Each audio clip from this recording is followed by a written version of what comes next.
आप सबका यहां बहुत बहुत स्वागत।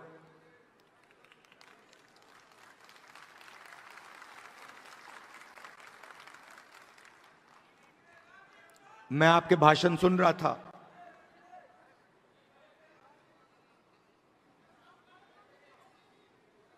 संविधान की बात हो रही थी।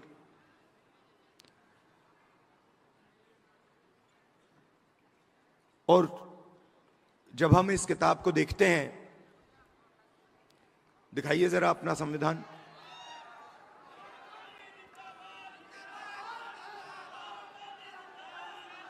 ये देखिए, जैसे ये अचानक संविधान इस हॉल के कोने कोने तक पहुंच गया, वैसा ही हम हिंदुस्तान में करना चाहते हैं। मगर हमारे लिए ये सिर्फ एक किताब नहीं है। ये इस किताब में हजारों साल की सोच है, हिंदुस्तान की सोच है। आपने शुरुआत में कहा कि बुद्ध भगवान की धरती पे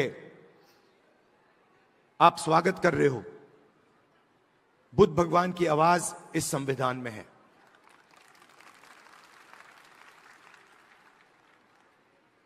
और हर स्टेट में जो बड़े से बड़े महापुरुष हुए हैं, चाहे नारायण गुरु जी हों, बसवना जी हों, फूले जी हों, गांधी जी हों, अंबेडकर जी हों, इन सब की आवाज इस संविधान में है। मगर सिर्फ उनकी आवाज इस संविधान में नहीं है। इस संविधान में एक और चीज है। इस संविधान में जो हजारों साल से इस देश में दलितों को, पिछड़ों को, आदिवासियों को, उनके खिलाफ जो अन्याय किया गया, जो लाखों करोड़ों रुपए, लाखों करोड़ों लोगों का जो दर्द है, दुख है, वो भी इस संविधान के अंदर आज तक है।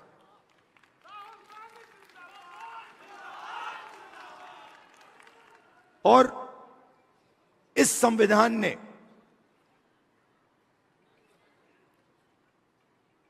उस दर्द को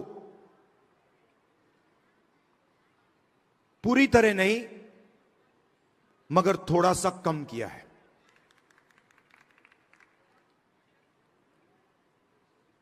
आज मैं यहां जब आ रहा था,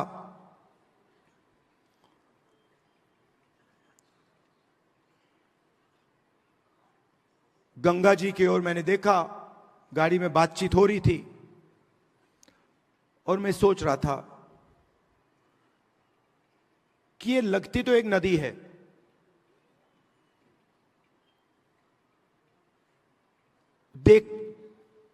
मैं इसको देख रहा हूं,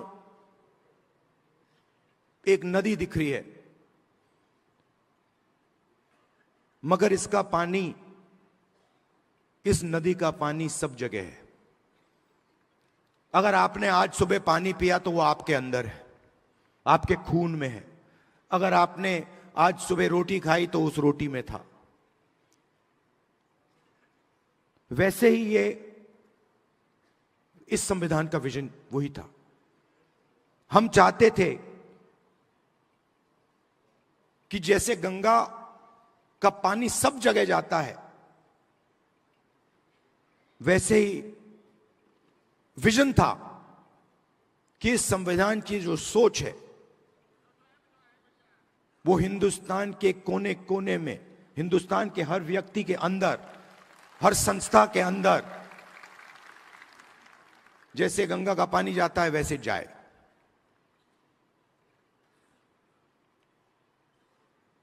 और कुछ दिन पहले मोहन भागवत कहते हैं कि गंगा गंगोत्री में नहीं शुरू हुई। हिंदुस्तान को आजादी 15 अगस्त 1947 को नहीं मिली,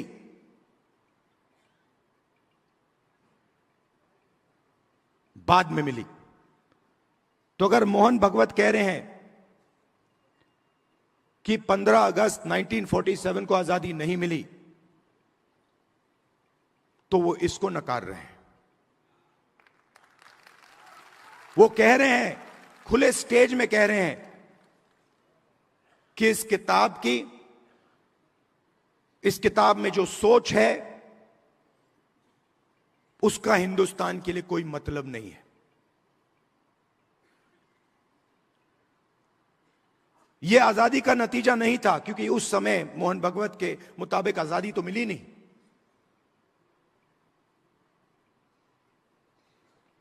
और इसकी सोच को, अंबेडकर जी की सोच को, गांधी जी की सोच को, बुद्ध भगवान की सोच को, फूले जी को सोच को वो मिटाने लगे हैं। हिंदुस्तान की हर संस्था से, हर इंस्टीट्यूशन से, फाइनेंशियल सिस्टम से, इकोनॉमिक सिस्टम से, पॉलिटिकल सिस्टम से, सोशल स्ट्रक्चर से मिटा रहे हैं उसको। आप मुझे बताओ, इस किताब में कहां लिखा है कि हिंदुस्तान का पूरा धन 2-3 आदमियों के हाथ में जाना चाहिए? कहां लिखा है इस किताब में?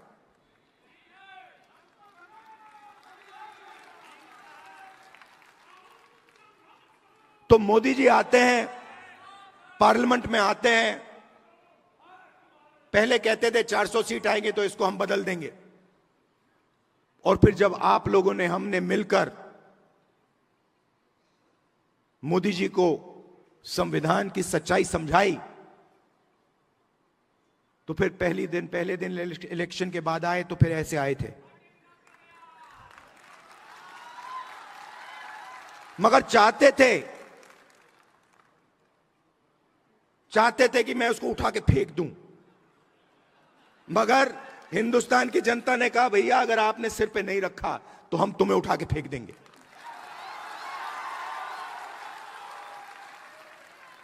तो इसलिए प्रधानमंत्री ने इसको यहां रखा, मत्था टेका, अंदर चले गए और फिर अपना काम फिर से शुरू कर दिया। मैं आपको 2-3 आंकड़े देना चाहता हूं।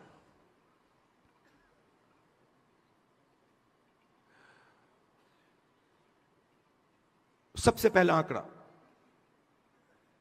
आपने रिप्रेजेंटेशन की बात की। आपने कहा कि पॉलिटिकल रिप्रेजेंटेशन होना चाहिए।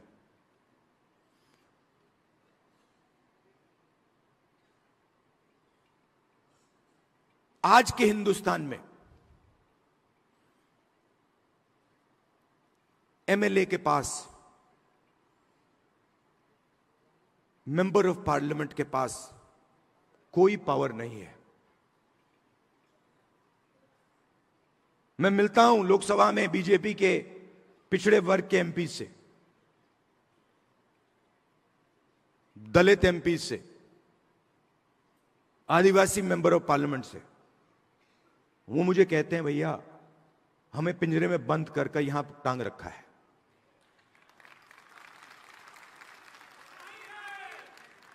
पावर कहीं और है, रिप्रेजेंटेशन कहीं और है। इसका यह मतलब नहीं है कि रिप्रेजेंटेशन नहीं मिलनी चाहिए। मिलनी चाहिए, जरूर मिलनी चाहिए और मिलनी चाहिए।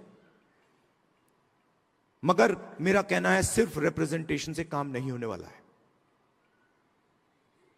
हिंदुस्तान की सबसे बड़ी कंपनियों की लिस्ट निकालिए। अदानी, अंबानी, टाटा, बिरला, लिस्ट निकालिए। 500 कंपनी की लिस्ट निकालिए। इनको हिंदुस्तान की सरकार देश का पूरा धन पकड़ा रहा है। एयरपोर्ट्स, पोर्ट्स, सेलफोन, सारा का सारा धन इन 500 लोगों को पकड़ाया जा रहा है। और मैं आपसे पूछना चाहता हूं, इन 500 लोगों में से, इन 500 कंपनी के मालिक में से आप मुझे एक पिछड़ा वर्ग का व्यक्ति का नाम बता दो। एक दलित, एक आदिवासी का नाम आप मुझे बता दो। आपको एक नाम नहीं मिलेगा। इन कंपनियों की मैनेजमेंट टीम की लिस्ट निकालो, उसमें दिखा दो मुझे एक दलित नाम दिखा दो, एक आदिवासी नाम दिखा दो, एक पिछड़े वर्ग का नाम दिखा दो, एक माइनॉरिटी का नाम दिखा दो।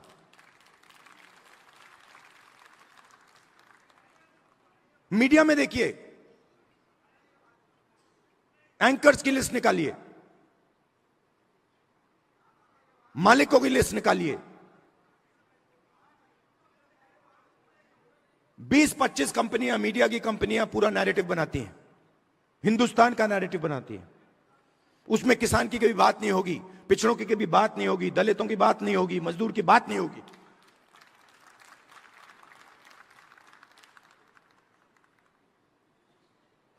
कुछ साल पहले मैं सोच रहा था, ये किसानों की बात क्यों नहीं करते, सच्चे मुद्दे क्यों नहीं उठाते, बेरोजगारी की बात क्यों नहीं करते। मैंने लिस्ट निकाली, देखता हूं ये है कौन। मालिकों में आपको एक ओबीसी नहीं मिलेगा, एक दलित नहीं मिलेगा, एक पिछड़े वर्ग का व्यक्ति में नहीं मिलेगा, है ही नहीं उसमें। आपके लोग है ही नहीं उसमें। आप प्राइवेटाइजेशन की बात होती है, आप मुझे बताओ कौन सी प्राइवेट कंपनी में दलित, आदिवासी, पिछड़े वर्ग के लोग मालिक हैं, मुझे बताओ।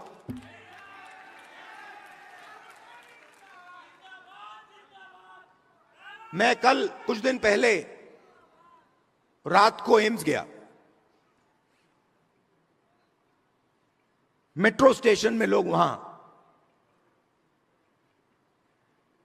600-700 लोग लेटे हुए हैं। किसी को कैंसर हुआ है, दिल की बीमारी है, वाल्व नहीं काम कर रहा, सांस नहीं ले पा रहे हैं, टॉयलेट नहीं वहां पे, खाने को नहीं है, प्राइवेट अस्पताल में जा नहीं सकते।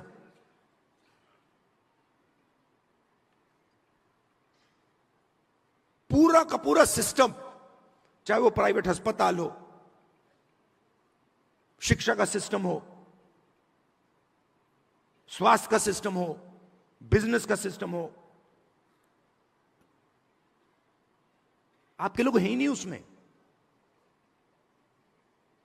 आपने लड़ाई लड़ी, बहुत अच्छी लड़ाई लड़ी, और राजनीतिक रिप्रेजेंटेशन आपने पा लिया। मगर अगर मैं आपको सच्चाई बताऊं तो आपको सत्ता कहीं नहीं मिली। क्योंकि हुआ क्या, जब इन लोगों को पता लगा कि पिछड़ा वर्ग, दलित ये रिप्रेजेंटेशन ले रहे हैं,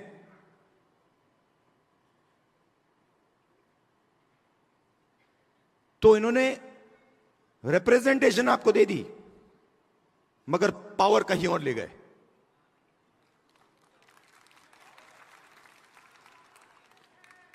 पावर कहां गई?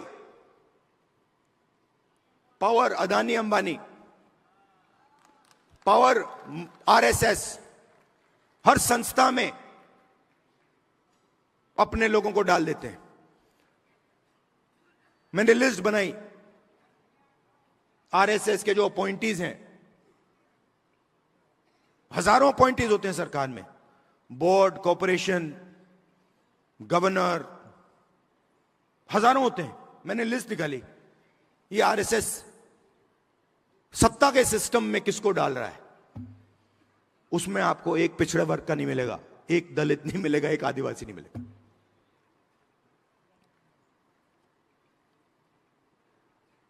बजट, हिंदुस्तान का बजट 90 लोग बांटते हैं।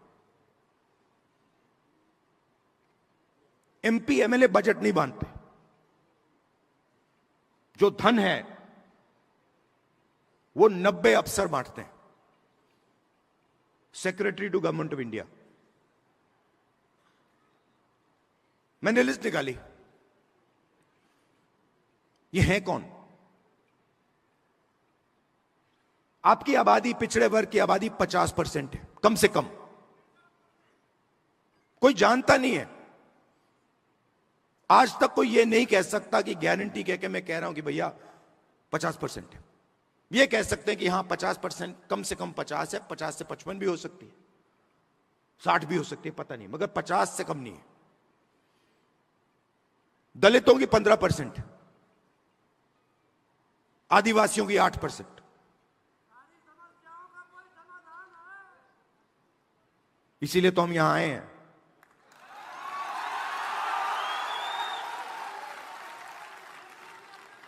तो तकरीबन 90% दलित, आदिवासी, पिछड़े वर्ग के लोग माइनॉरिटी हैं। और अगर आप उन अफसरों की लिस्ट देखें तो 90 में से 3 ओबीसी वर्ग के हैं। आपकी आबादी 50%, 90 में से 3 आपके। और अगर हिंदुस्तान की सरकार 100 रुपए खर्च करती है बजट में, 100 रुपए बांटती है, तो ओबीसी अफसर 5 रुपए का निर्णय लेते हैं। आबादी 50%, बजट में भागीदारी 5%। दलित 15%, उनके भी 3 अफसर, 100 रुपए बंटते हैं, 1 रुपया उनका अफसर निर्णय लेता है, 1 रुपए का। आदिवासी 8%, 8% आबादी, 100 रुपए में से 10 पैसे की भागीदारी। तो अब आप सब मिला लो, सब मिलाकर 100 रुपए में से 6 रुपए 10 पैसे का निर्णय आप लोग लेते हो। माइनॉरिटी भी उसमें ही है, वो भी उसी में है। तो आपकी भागीदारी 6%, 7%, 8%, आपकी आबादी 90%। प्राइवेट सेक्टर में पूरा का पूरा धन 200 लोगों को जा रहा है, उसमें आपका एक आदमी नहीं। एम्स के सामने आपके लोग मर रहे हैं, मगर प्राइवेट अस्पतालों के मालिक की लिस्ट निकालिए, आपका एक आदमी नहीं उसमें। आपके बच्चे लाखों रुपए देते हैं प्राइवेट एजुकेशन इंस्टीट्यूशंस में पढ़ने के लिए, उनकी मालिकों की लिस्ट निकालिए, आपका एक आदमी नहीं उसमें। जीएसटी कौन देता है? आप देते हो। बजट में पैसा कहां से आता है? आसमान से थोड़ी टपकता है। बजट में पैसा, जीएसटी का पैसा आता है, जीएसटी का पैसा आप देते हो। जितना पैसा अदानी, अगर अदानी शर्ट खरीदेगा, यही शर्ट जो आपने पहन रखी है, अगर वो यही शर्ट खरीदेगा, जितना टैक्स आप दोगे उतना टैक्स वो देगा।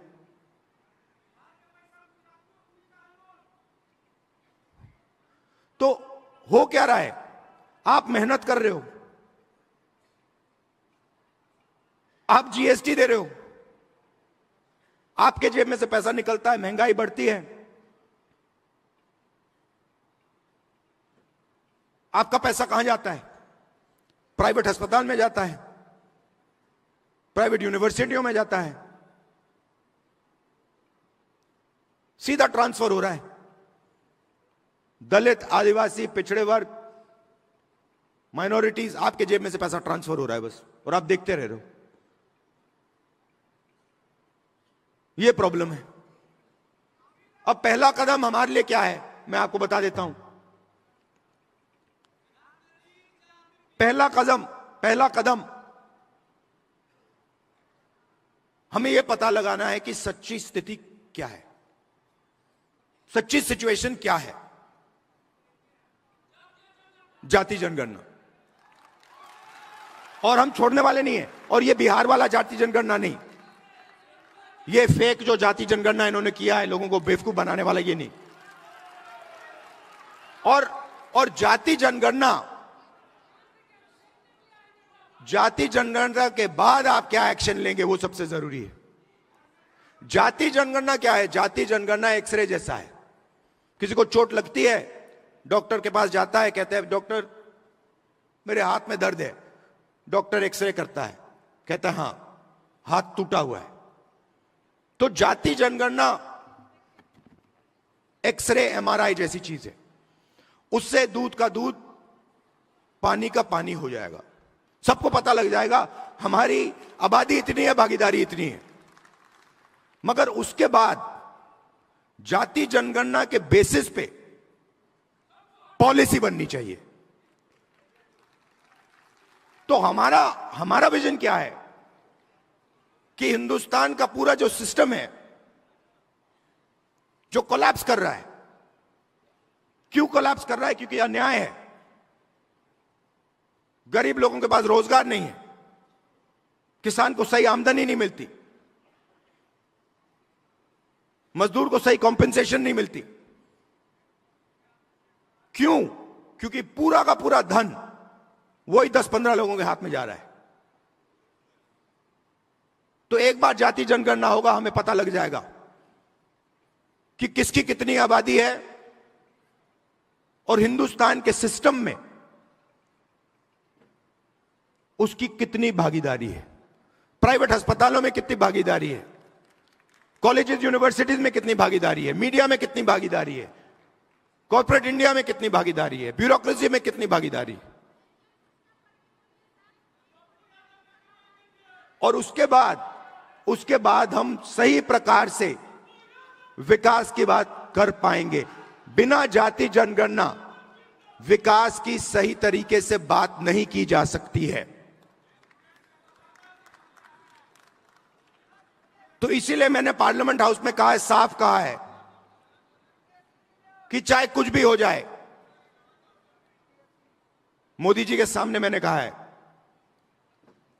चाहे कुछ भी हो जाए, कांग्रेस पार्टी इसी लोकसभा में और राज्यसभा में जाति जनगणना आपके मुंह के सामने पास करेगी।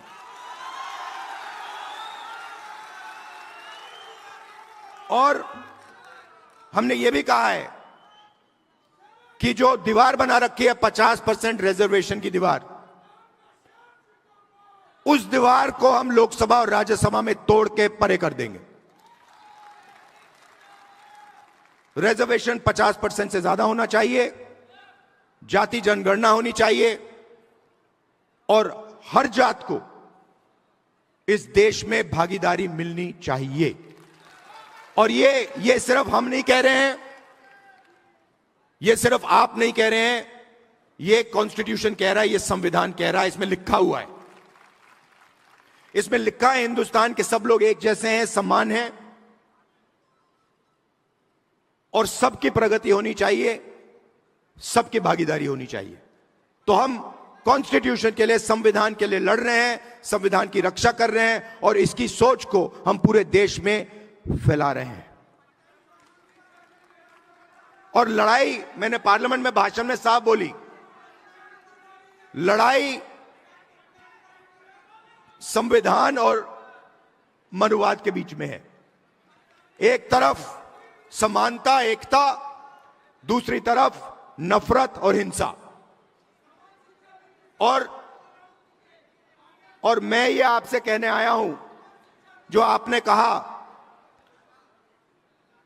कि राजनीतिक नुकसान होगा तो भी मैं ये काम करूंगा, मुझे कोई फर्क नहीं पड़ता है। जितना नुकसान हो वो सब हो जाए, मुझे कोई फर्क नहीं पड़ता। ये काम मैं करके छोड़ूंगा। आप सब यहां आए, इसके लिए दिल से आपका बहुत बहुत धन्यवाद। और ये जो मैसेज है आप गांव गांव में फैलाइए, संविधान का मैसेज, जाति जनगणना का मैसेज और 50% रिजर्वेशन की दीवार को तोड़ने वाला मैसेज। धन्यवाद, नमस्कार, जय हिंद।